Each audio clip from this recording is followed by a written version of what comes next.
Narito tungkol sa kalagayan ng Islam sa hilagang gitnang China, partikular sa mga Hui Muslim.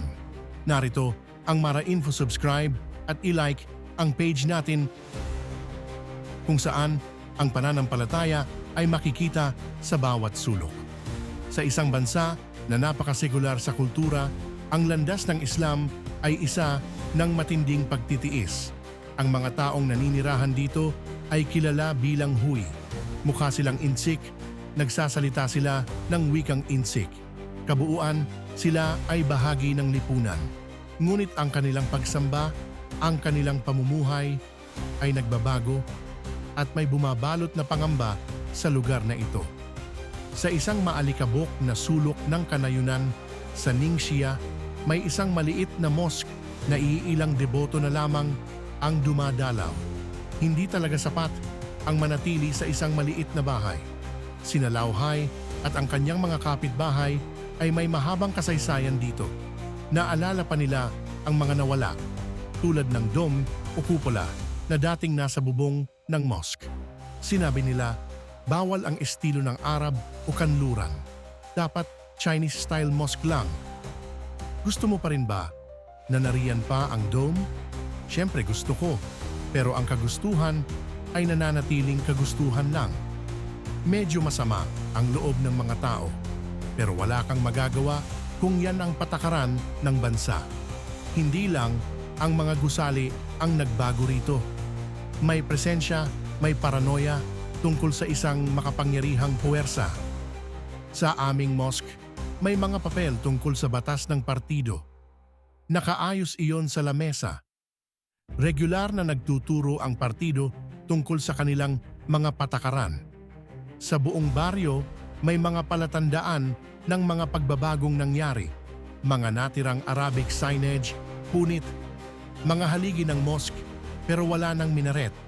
Sa isang lugar, tuluyan nang nawala ang mosque at ang paligid, kakaiba ang katahimikan.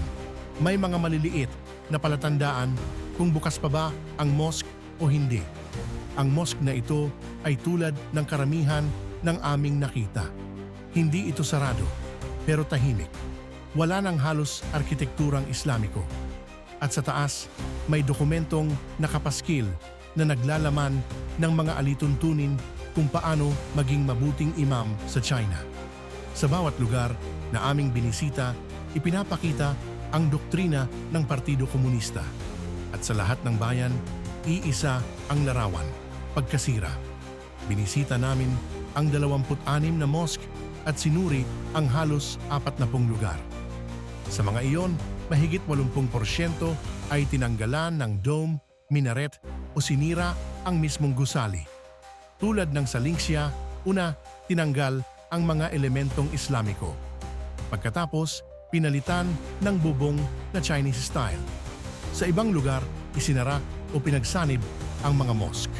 Sa isang mosque, demolisyon ang buong prayer hall.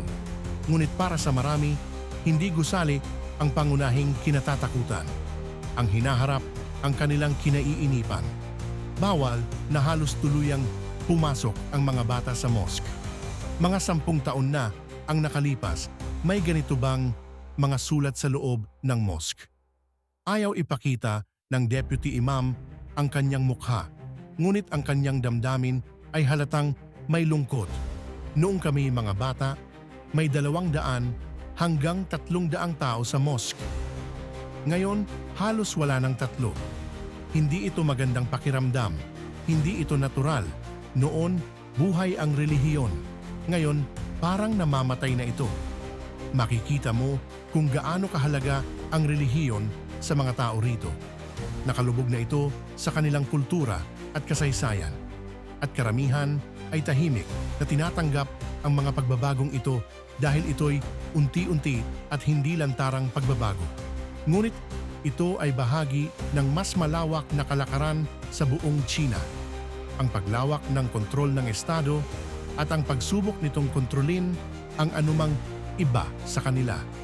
Ipinahayag ng Estado na layunin nitong gawing mas Chinese ang Islam. Sa isang dokumentong panloob ng partido, nakasaad ang layunin. Ang Islam ay kailangang umangkop sa sosyalistang lipunan. Mas kaunti ang dapat itayong mosque at dapat sirain ang ilan. Ngunit kahit ganoon, tila may takot pa rin ang mga autoridad. Sinundan at binantayan kami habang nag-uulat. Huwag kang magbibigay. Huwag kang magbibigay. Huwag kang magbibigay. Isang insidente na delikado para i-film. Isang lalaking hindi namin kilala ang nagbantang papuntahin ang mga tao upang kami saktan. Mahuyon